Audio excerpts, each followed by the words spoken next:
Good morning and welcome to Morning Coffee with Brigid. I'm Brigid Burke, and today is the 3rd of April, 2025.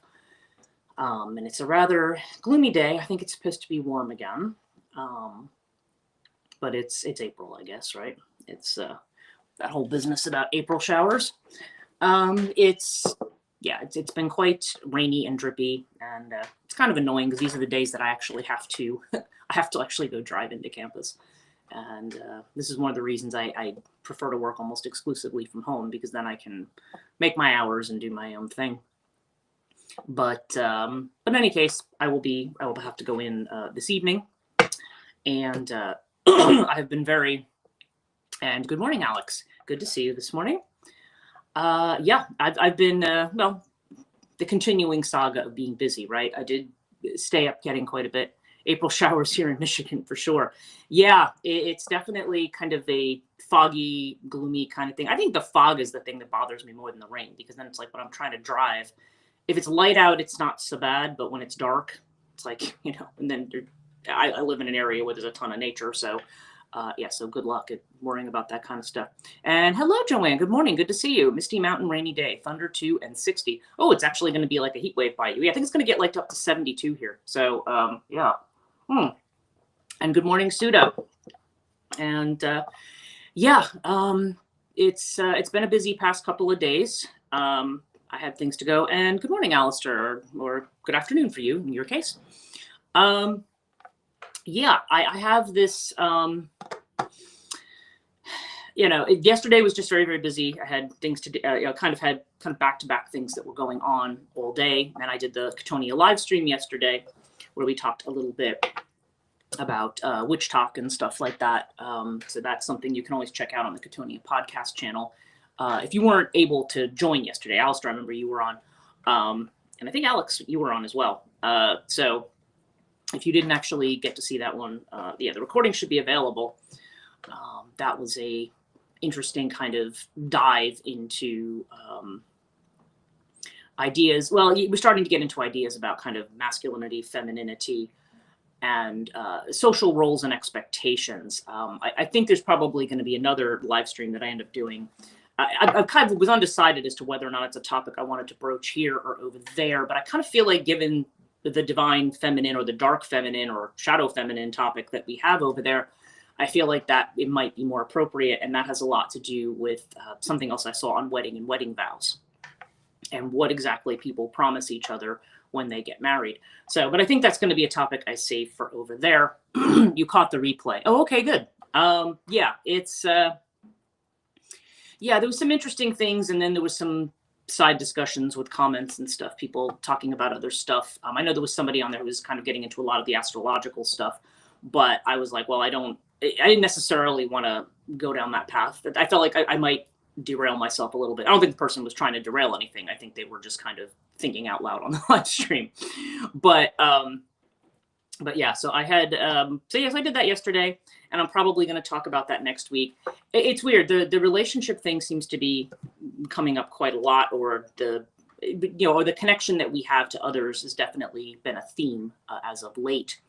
And there's probably personal things in my chart that have to do with that. But I think also for everybody, there's something about this kind of energy that's connecting in. Certainly if we're closing out an Aries Libra axis cycle with these eclipses, and good morning, Kathleen, good to see you.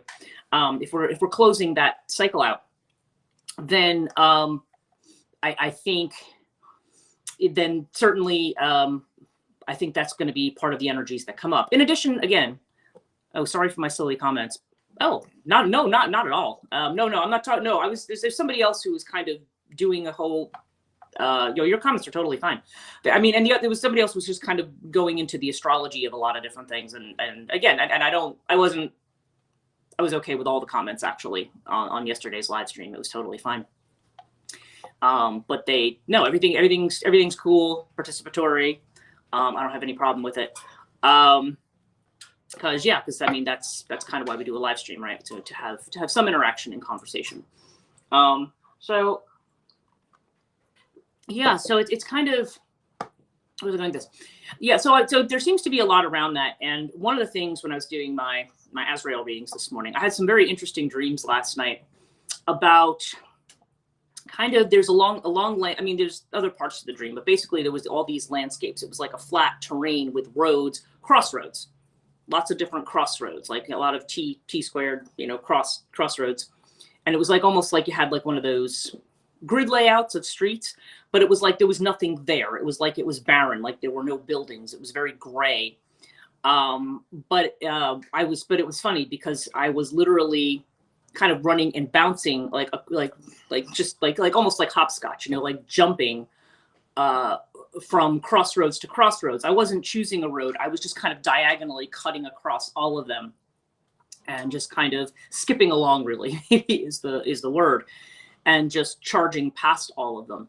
And you know, and I thought that was kind of an interesting thing. I know we have the dream workshop coming up next weekend, not this weekend, but the next weekend. My dreams are whack. Girl, we need to talk.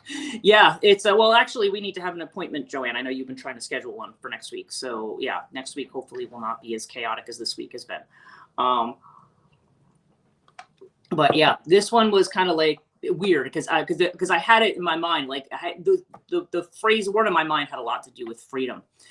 And one of the things that now Azrael mentioned something in the morning communications that I thought was interesting and worth sharing. He keeps talking about having the, what he calls it, it's I think Aziar is the word. Aziar Kwasa, which is kind of the likeness of pleasure. So I'm putting on the face of pleasure. You know, he's talking about that. I put on the face, and you know, all Aziagiar Kwasa, which means you know, so yeah, so there's this idea of you know, if he's putting on the face of pleasure, and he used the word ayhusas, which is mercies, okay, which is the idea of being merciful, after what he calls Zorge Fabuan. So Zorge Fabuan, which is friendly poison, which is interesting.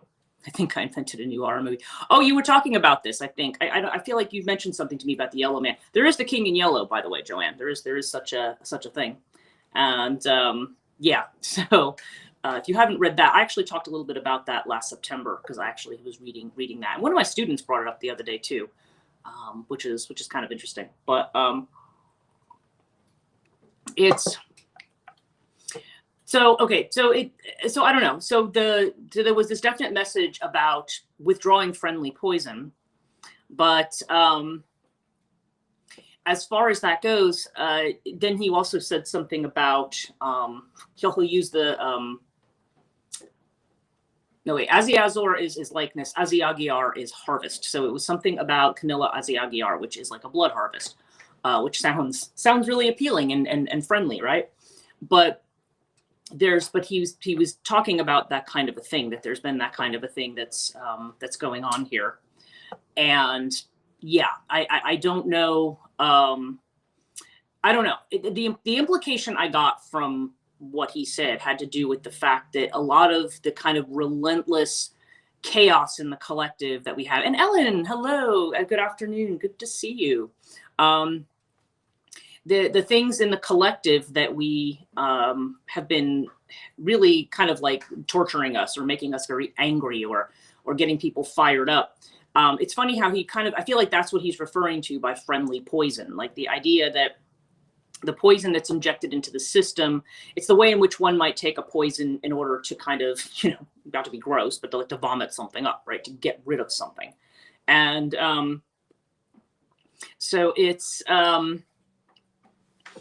yeah, so there's this idea of getting rid of this poison. So it's a friendly poison. In other words, it's not there to kill you. It's there to,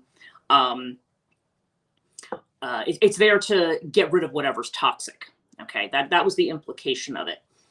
But he did say there was going to be some other things that might cause a fury, but not necessarily among certain people. I don't know. I got the impression that there was going to be the fact that he said that I'm going to put on this different face and show mercies. It seems to indicate to me that there's going to be a letting up of some of this relentless collective energy that has been so destructive. So that I think was kind of a good a good message, and hello. So yeah, so we'll see where that actually ends up. He also spoke to me this morning about the Lilith return. Now, everybody has a Lilith point in their chart. If you take my astrology class this weekend, if you're not familiar with this, I will go into the details of what all of that is about.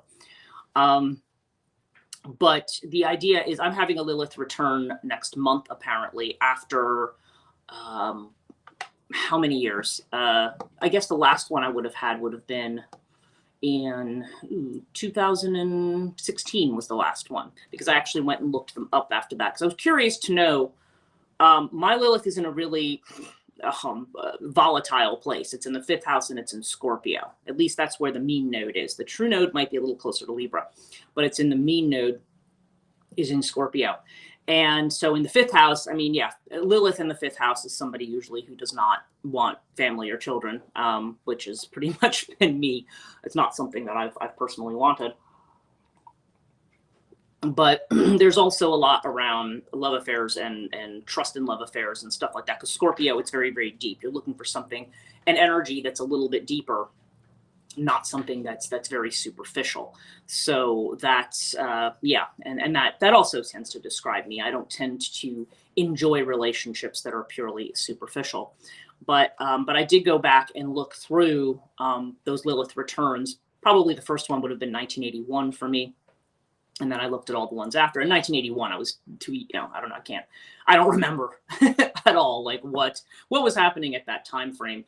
But there was one that happened, weirdly, they all seem to be happening in my chart just before I was either about to graduate from somewhere, or after I had either just started a new job, or if a relationship was beginning or ending. It was kind of weird, because I had one in 1998 before I graduated from, well, 1989 was one before I graduated high school. Okay, I graduated high school like 5 months later. Then in the one in 1998 was the next one, and that was one where I was about 5-6 months from graduating from my second master's. Okay, and then what was it? And then 2007, I had just started my new job at FDU. And interestingly, yeah, I think I had just was getting ready to start a new job in 1998 to 99 at FDU. I think I started FDU the first time in January of 99, something like that. Or maybe it was late 98, like October 98. So that coincided with that new job. And then when I took another new job again there in March of 2007, as a digital archivist, it was about 6 months later that I had my Lilith return again. And then the next one was 2016, a few months before I met Ellen, but a few months before I finished and defended my doctoral dissertation. And so now this is the next one. And I am, of course, getting ready to make another big move again. So that's interesting, though. You would not think of 5th house Lilith as having to do with any of those things. But so, yeah, I mean, there was a couple places where there were certain relationship junctions that came up at that time. Not usually good ones, to be honest. Because I think that was just before my marriage almost ended the first time. Probably should have, but didn't. And then the other one was when I was with a guy who our relationship ended probably early in 2008. So yeah, so interesting to have that Lilith return and kind of like what is that going to mean? I mean, I'm not in any kind of relationship with anybody right now because I'm far too busy. But that's, so I don't know if that's going to be another. I don't know what that's going to mean, this time around. So interesting, but just interesting that kept being pointed out to me. It's like, no, that's the aspect you want to pay attention to right now. I had a Lilith reading done quite a long time ago, and I don't know. I have to go back and listen to it. April Shaley did one for me in 2019. And one of the interesting things about Lilith, wherever it is in your particular chart, is Lilith is always going to be at a point that's kind of square to the moon. Okay, and where the moon is more Cancerian, right? It's about your your home energy, your more domestic energy, the mom type energy. Again, doesn't matter whether you're male or female. It's that energy of coziness at home, of emotional, of feeling like, domestic, like you have a family, like you have that kind of thing. Lilith is kind of the rebellion from that, right? And so she tends to represent this point that's kind of square to the moon and kind of far away from it. And my moon happens to be like in 1 degree Leo, and it's in the second house, but it's in the second house. So I remember April pointing out, she's like, yeah, you've got this real tension between the fifth house and kind of, I don't know, almost this desire to kind of break out of strictures around relationships. She says, but you got your moon in this second house, this really traditional place about stability and family and so forth. But although I also see that as a house of financial independence too. So your Lilith placement might be an interesting thing to look at just to see where that is. But it's always your moon is always going to be something that kind of either checks it or is in conflict with it, and that's the way I've always been. I'm somebody who I tend to be a very free spirit, but at the same time, I have definitely a desire to kind of settle down and just be in a relationship where there doesn't need to be any drama, So, yeah. But I think what I've been finding, and maybe that's part of what it's been explored over on the other podcast and so forth, is the way in which, marriage as an institution, there's the kind of a fairy tale image of it, right? There's the Cinderella image. Of course, there's other versions of Cinderella other than the ones that we know. But if you think of the Disney-ish Cinderella, right? The girl who is, has to work hard and is ignored, and then she finds Prince Charming, right? And then she marries the rich guy in the castle and becomes the princess. I think one of the things I was watching the other night had something to do with the idea of, there were these two people exchanging their vows, and it was this video about how these were the worst wedding vows ever.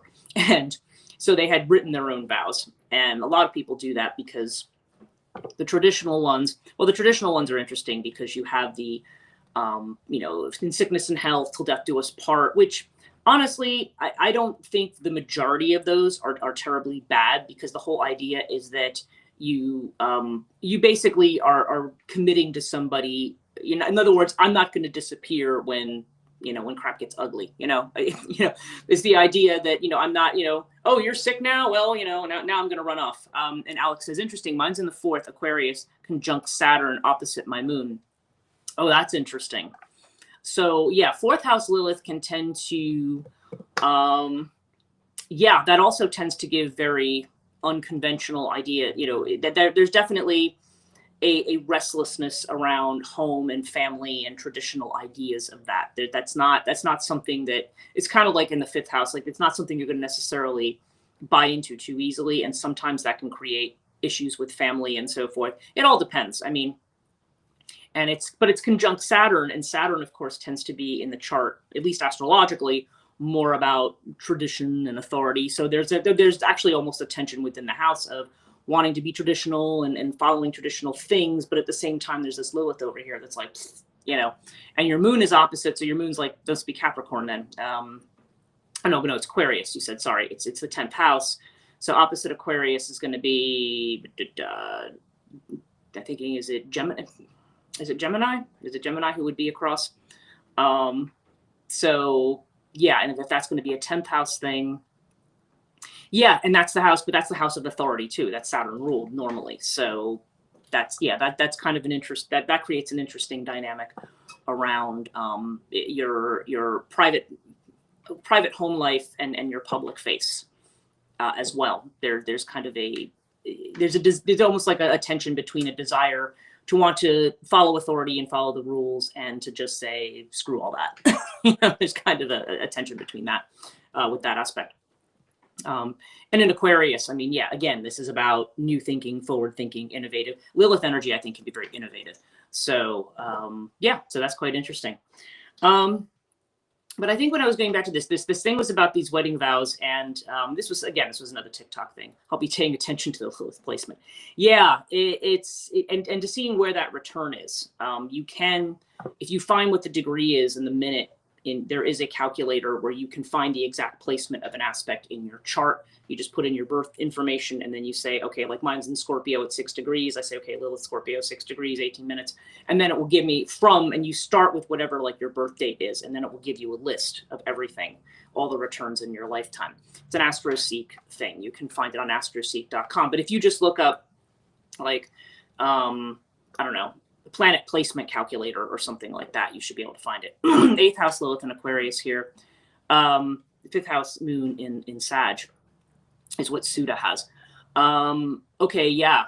So Moon and Sag, yeah, that would definitely make you more inclined towards children and towards Sagittarius is very open, friendly. It's ruled in the ninth house, so it's about being open and energetic. And wanting to expand horizons. So like for your own children and so forth, or maybe even through your children, there's a sense of expanding horizons or wanting them to have a broader vista of things. But in eighth house Lilith, that particularly, for whatever reason, brings, in Aquarius, your eighth house is Aquarius too, like mine. That can bring issues around family dynamics. Because there's especially issues with, I don't know, challenging ideas about intimacy, relationship, so things like that. Yeah, there's a challenge that Lilith presents there. For some people, it can manifest as family stuff too. But but I know the eighth house thing, because the eighth house is the house of intimacy, right? And it's the house of your connections to other people. Places, family, more like families you marry into, or joint finances, or these kind of joint arrangements. So, and also, it's the place of transformation, of birth and death. So to have Lilith there, yeah, there's kind of a that can also bring up issues around depth and intimacy and stuff like that. So again, everybody's different, and everybody knows how that may or may not apply to them. But those are the kind of the general things I would think about. So anyway, so these vows, it was interesting because he was kind of, there's the traditional wedding vows. And the one line that women always have a problem with is, what is it? To honor and to obey.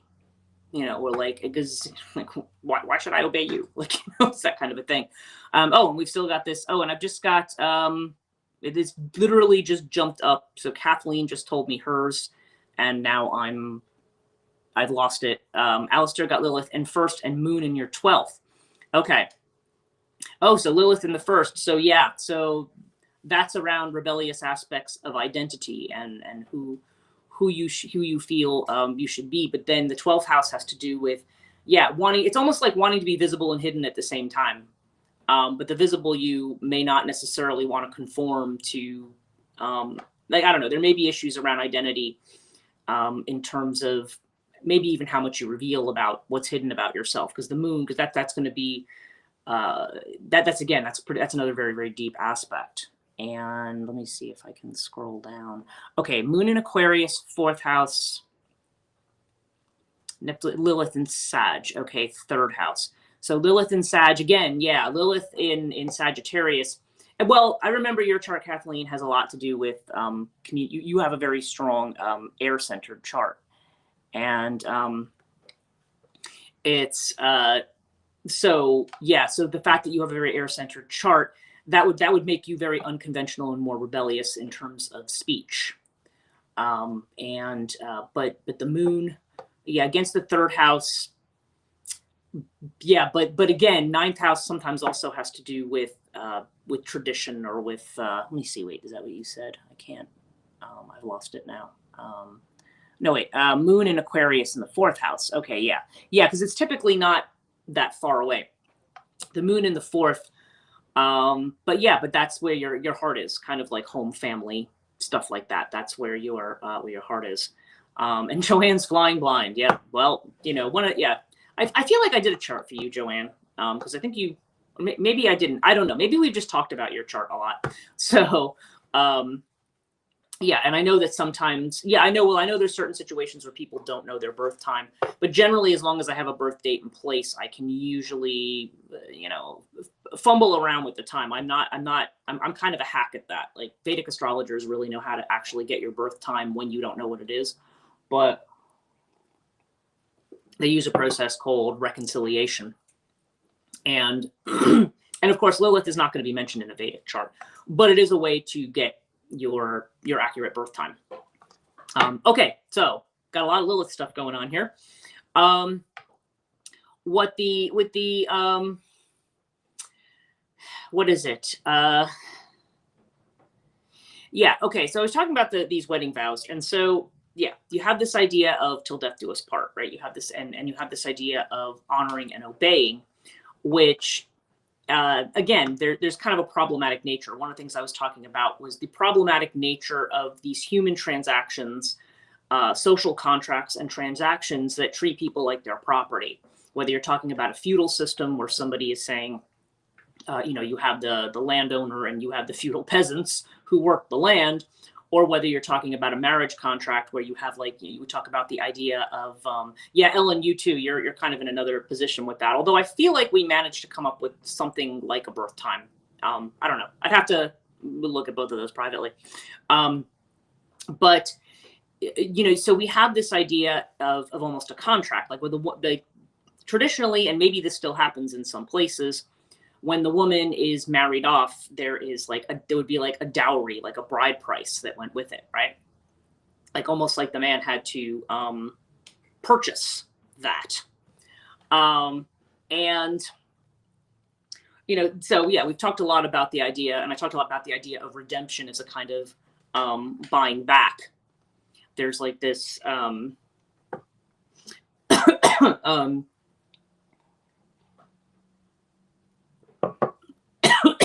excuse me. That was interesting. I'm not sure where that's coming from all of a sudden, but sometimes that's a message. Yeah, so there's this idea of this is really, marriage is really starts out as a kind of financial arrangement or social transaction. It's only later on when you start getting into later ideas of chivalry and things like that, probably late medieval ideas, where you have this idea of marriage as being a love arrangement. Okay, initially it's kind of a financial contract, but the wedding vows have a lot to do with the way in which that contract is supposed to play out. And yeah, and a lot of times the idea of the woman having to say honor and obey, a lot of people don't want that. They don't want those vows, so they write their own. In fact, I feel like at my wedding we had written our own. I couldn't tell you anything about them at this point because because I probably shredded them along with everything else that I had in the past that was connected to my first marriage. Not because I sitting here like in bitterness, like, oh, I hate your guts and I want to, it's just I don't care about it anymore, and I don't need the stuff hanging around my house. But I also don't want everybody else having access to it, so I shred it, right? So I wouldn't have any memory at all of what was said or whatever. But this particular set of marriage vows, the wordings were interesting because, first of all he did was talk in these vows about having sex with this woman, how he wanted to have sex with this woman, and and different things about how what he was going to do for her, or what she was expected to do for him, which was to give, to kind of like to put out in the bedroom and to be a good cook, which of course he implied that she wasn't. I mean, to say these kind of things in wedding vows, I just don't, I don't see that as a particularly good sign. And her vows were more like about, oh, for us and our children and what we're doing together. But they were also very self-degrading. Like, yeah, Woa is right. Like, she was just kind of like, oh, I know I'm not pretty like a model. I know I'm not this and that. So the tone of this, apparently this was a couple that'd been together for like 10 years. And they had a couple kids. And now they were deciding to tie the knot. But she was talking about how this was her fairy tale. And I'm like, I don't know. Whatever their relationship actually is, and I don't want to pass any judgment on that because I don't know either of these two people. But unfortunately, there's something kind of typical about that. The guy can't appear to. He has to appear to be the one in charge. Yeah, that gives me the ick. Yeah, that he has to appear to be the one who is the hero, the savior. Yeah, no thanks, right? That you have to be the one. I mean, if you said that at your own wedding, and he didn't care. He was just reading it like, yeah. And oh dear, someone call the emergency therapist. Yeah, seriously. But of course, this woman, I guess this kind of these wedding vows went viral, and they went, yeah, Alistair, yeah, thank you. Everybody kind of has the same call the emergency therapist on a motorbike. Yeah. But unfortunately, what I've seen in marriages of people who I have known over the years, I don't want to get too specific about anybody, Anybody who has kind of done something in that way, and I don't want to say it's everybody, but many of the people that I have encountered, a lot of my friends or friends that I had when I was married with my spouse and with all this kind of stuff, I found that even though maybe something wasn't stated quite that explicitly, there was definitely a vibe of it to these marriages. Like, or the whole thing of like, oh, now it's the ball and chain. Now I'm stuck with her. Now it's this. Now it's that. And it's like, and the video I was watching, the woman's like, here's an idea. Why don't you just marry somebody who you kind of like, like you actually, like where if you're just going to go off at a litany in the aisle of everything you don't like about somebody, it's like, well, then why are you doing this? But it's amazing because people kind of have it in that Cinderella image in their mind. They think that men are there to, men kind of have this thing of, I don't know, there's almost like it's a duty, like something you're supposed to do. And I think that's bad on either side, because it's just repeating the traditional contract without any real thought about what you're doing. It's just like, yeah, okay, you're good enough. And what I think, though, a lot of people talked about him, but I was also a bit concerned about her, even though, again, what their relationship is, none of my business. And apparently she posted afterwards like, oh, no, we've been together 10 years. We're fine, blah, blah, blah. Okay. But the fact that she's doing and saying those things, I'm like, you're making yourself a total projection point for him. It's like you're yielding your personality and yourself so that he can just, I don't know, dump, whether it be his sexual fantasies or his fantasies about the woman in the kitchen or the woman who's the mother, like all of those kinds of ideas about femininity that are kind of default. It's like at some point, don't you have to, I mean, I don't know. To me, I think about Jung talking about marriage as a psychological relationship. And he says, really, the idea is, one partner should not be so devoid of anything that he can just project whatever he wants onto her. Because, okay, you know what, if you're going to stay married, at some point, when she's not as hot for you or looks as hot or is as into having sex or whatever, then, so does that mean, oh, and that's the other thing the guy said. He said, I promise to stay with you unless like Margot Robbie comes along and then I'll run off with her. Like, to say that in your wedding vows, it was just like, well, what? And everyone's like, that's, I mean, okay, if you want to joke about that kind of stuff, that's not the place to do it. And yeah, and you're talking about somebody who's already insecure and you're already making her feel like, yeah, well, you better learn to cook. And if I find a better looking woman, I'm out. I mean, that's, I don't know. But I see a lot of that energy in a lot of the relationships that I've seen with people. And that just kind of seems to be the expectation. Now, I can't say that my ex was like that. Like when we got married, I don't think he, the vows that he had written were particularly toxic, but it's very interesting how when he falls into the husband role, it became, what a knob. Yeah, Rob, he's just waiting for him. I bet. Yeah, you should have seen this guy. He was nothing to write home about. What a knob. Yeah, exactly. But yeah, I mean, but the whole dynamic of it, I'm like, wow, it's like, okay, I don't know these people. Apparently they've been together for 10 years, but I have known cases of people who have lived together for 10, 15 years, get married, and then they're divorced within the first month. Now, I guess that didn't happen here. But it does, love should have no conditions, yet that's the norm. Well, right, exactly. And it should, that's why the whole original vow is in sickness and in health and in good times and in bad times. It's not just about, when everything's going according to fantasy. And that's what I think a lot of people don't understand. People asked me after I got divorced, well, why haven't you tried to get remarried? I'm like, if I'm going to get married again, I want it to be to somebody who I know respects me and I know is supportive of me, and where I know we're it's not just about the physical aspect, but it's also about, being good friends, being in love. To me, that all has to be part of it. There can't be this, okay, now we're married, now I'm going to unconsciously default back into, what the collective image of marriage is supposed to be, or whatever their parents might have done, what that image of marriage is. You don't want to default into that. You want to have somebody who supports you, who, no matter who you are, what you are, they say, okay, well, even if that's not who they are. And that's the thing too. It's not about surrendering yourself. It's not about sitting here and saying, I have to be, you have to fit a certain identity or a certain image. You know what I mean? Like, you should be allowed to be you. They're with you because they love you, right? I mean, but I see it so often, and people wonder why the divorce rate's like still at like 50%. Maybe it's even higher now. I don't know. I haven't checked the latest numbers, but it used to, at one point, it was at least 50 to 51%. Because this is what I always go back to, that nobody has any training about going into marriage. Nobody has. All they have is whatever their parents did, whatever their tradition says, and whatever it seems like the expectation is. It's like every other life cycle initiation. You know, you enter adolescence and you change from the way you are as a child. When you decide you're going to become an adult and start, you know, okay, presumably start your own family. Not everybody gets married for that. And Kathleen says 100% here. Yeah. Not everybody gets married because they want to have kids. Some people just want to spend their time together, which is fine. I mean, nobody should say what a marriage has to be.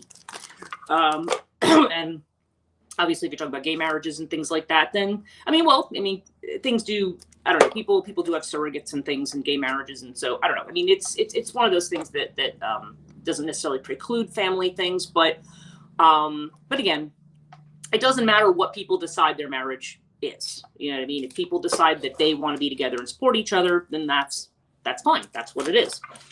But I read somewhere that women could get a no-fault divorce only recently, like 2010, which is wild. Let's see. Well, I don't know. I got a no-fault divorce back in 2003, so it might depend on the state with that one. Ellen says, Matt's ex has been married 5 times. She always goes off them after the wedding. I love you, but no conditions. Right. Oh, wow. That's interesting. Yeah, well, yeah, and that's when, if you're, okay. I guess the one thing I'll say about that is what Jung has said was, okay, he talks about marriage as a psychological relationship. And he said, in order to be married to somebody, this is like the Eros and Psyche myth. And interestingly, I think, Ellen, you've been posting. That's why I was so curious that you were using the Mythic Tarot this week on your channel, because I'm like, yeah, that's the Eros and Psyche story that shows up in the Suit of Cups. And the whole point is that when Psyche marries Eros, it looks like it's this perfect fantasy, but you never can see her husband, but there's this perfect fantasy. She's in this room, this world of invisible people, and they, they wait on her every need. And then but she's lonely, because really she doesn't have a real connection with her partner. He knows who she is. She doesn't know who he is. It's an unconscious relationship, and it's based on something that is invisible, that is, it's not based on really knowing the person. Yes, Ellen says she loves that myth. Yeah, that's the central pivot myth of my love mythology class. But what happens is, at some point, her sisters, and everybody thinks the sisters are, oh, they're jealous, they're bad, they're this or that. And I'm like, no, the sisters are the ones who point out to her that she does not know her husband, and that he is alleged to be a monster. Remember, they said she was married to a monster, right? Marriage looks different for everyone, and it's different through all the different phases. Well, right, is what Kathleen's saying. And yes, absolutely. Marriage is not, it's work. I mean, it's work to be with somebody. It's not just going to be I've married this person to take care of all of my needs, and then I'm just going to go off and do my own thing. That's not how marriages work. Not successful ones. You have to kind of be in it together, and that's going to be pleasant sometimes and not pleasant other times, And you have to learn to be with somebody, because even if you live with somebody for 10, 15 years, it doesn't mean the relationship's going to be the same, because it all depends unconsciously, archetypally, on how they're seeing the marriage. So Psyche is unconscious, but then when her sisters say to her, you better get him before he gets you. So she goes in with a lamp, like with a candle, and she goes in with a knife. And that's significant, because they say mythologically, that's like cutting yourself out of the belly of the whale, right? It's like you're cutting yourself out of this unconscious space. You're fighting towards consciousness. And but she accidentally drips wax on him, and Eros wakes up at that point, and he feels betrayed, so he leaves. But this is the first time she's actually seen and really loved her husband, because now she sees who he is. And then she undergoes all of the tasks, all of the heartache and stuff that goes along with love. Of course, she has help and support. She's not completely on her own. But she goes through all these tests for Eros, and then, of course, eventually they are reunited. but they're reunited once she knows who she is. And the way that you need to look at that myth is that if you are married to somebody and you are unconscious of who they are, and I see this a lot, you know, the woman is just there for a certain social function, and therefore there's no need to know this person, right? And but when you don't know them, that's when people become alienated. That's when things fall apart. That's when you have women who will reach out. I can't tell you how many times when I had issues with my husband, if I wanted to reach out and have a conversation, where he'd just sit there and go away, I'm not talking to you.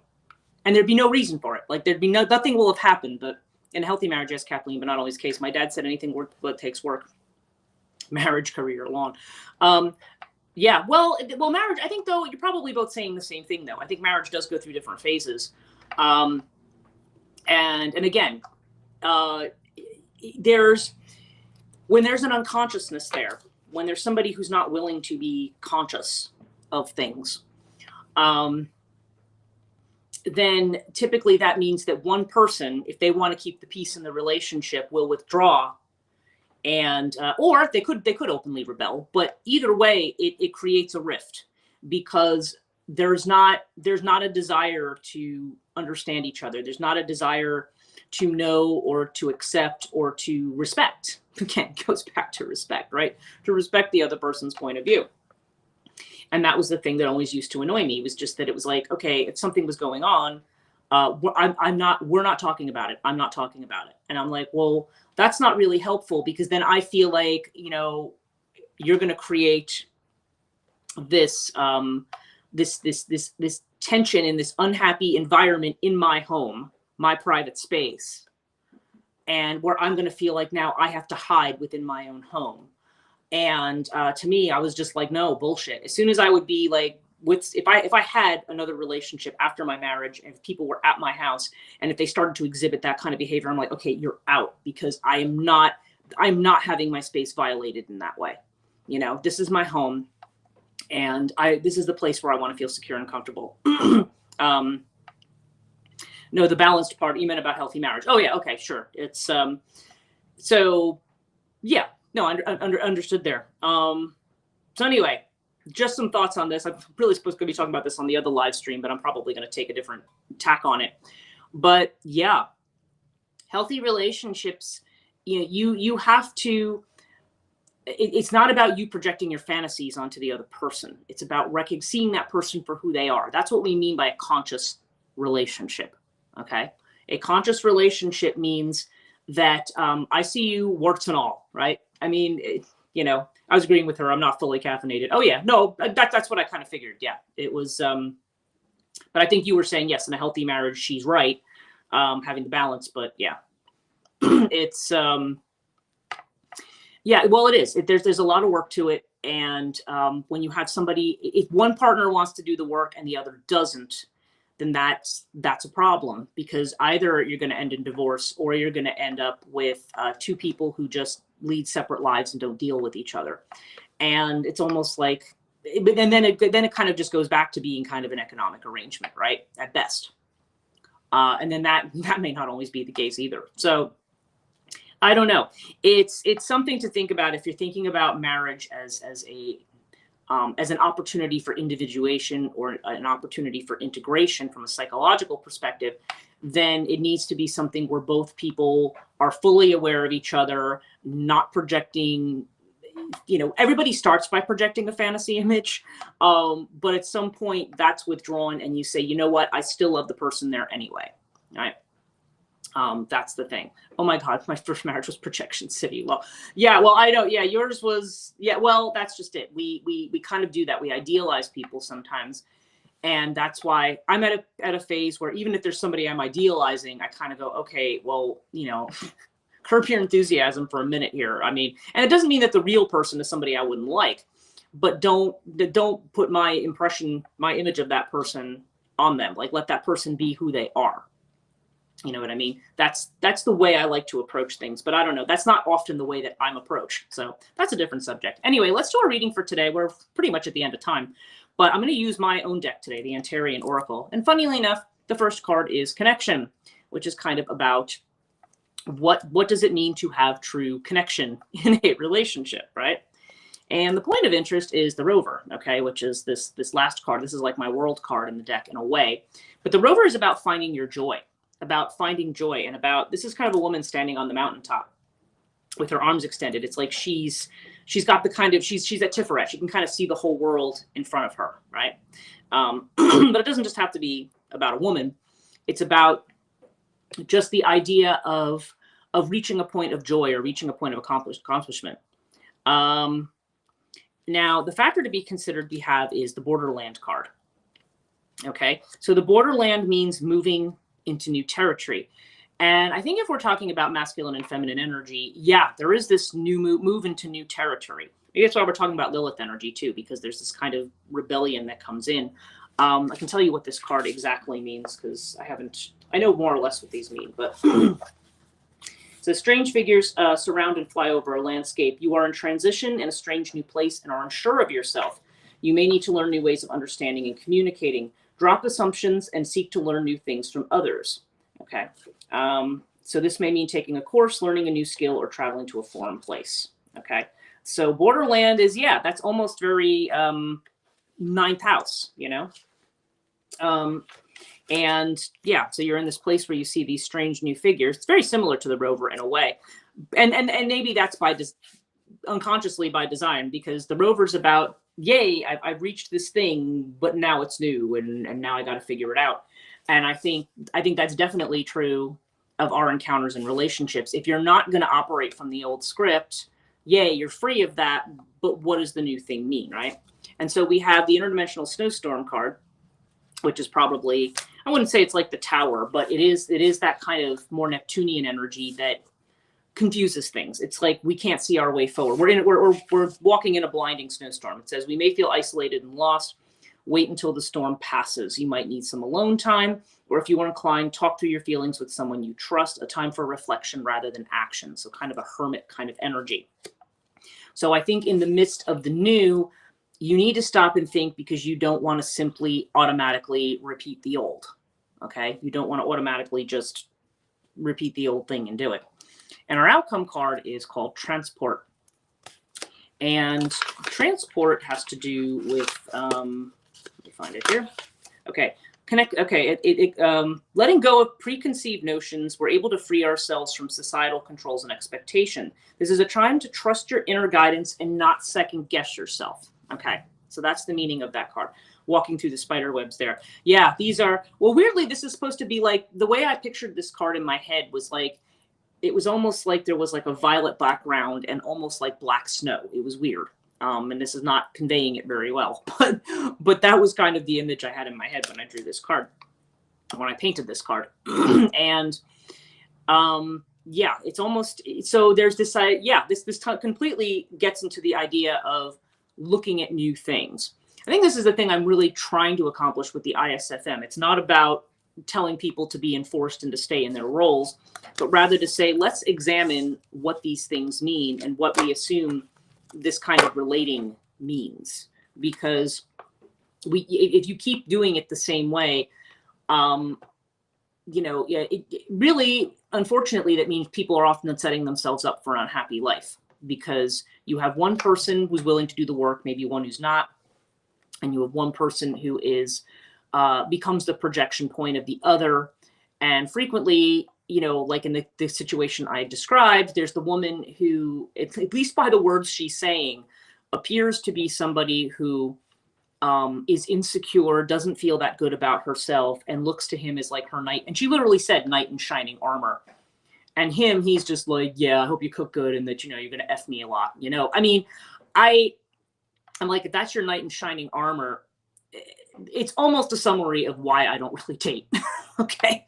Because I'm just like, no, I want somebody with some substance here, but I also want somebody with some real caring. You know, if that's the objective of everything, then, you know, I can't be bothered. I think I do it better on my own. Anyway, thank you guys so much for joining me. We're a little over time today. I'll try to be back tomorrow morning. Yeah, I think that should be okay. And I will be, yeah, today's a busy day. I got to go teach and everything in person. So I'm going to get on with all of that. But thank you guys again for joining me. I hope you have a great rest of your day. Hope this was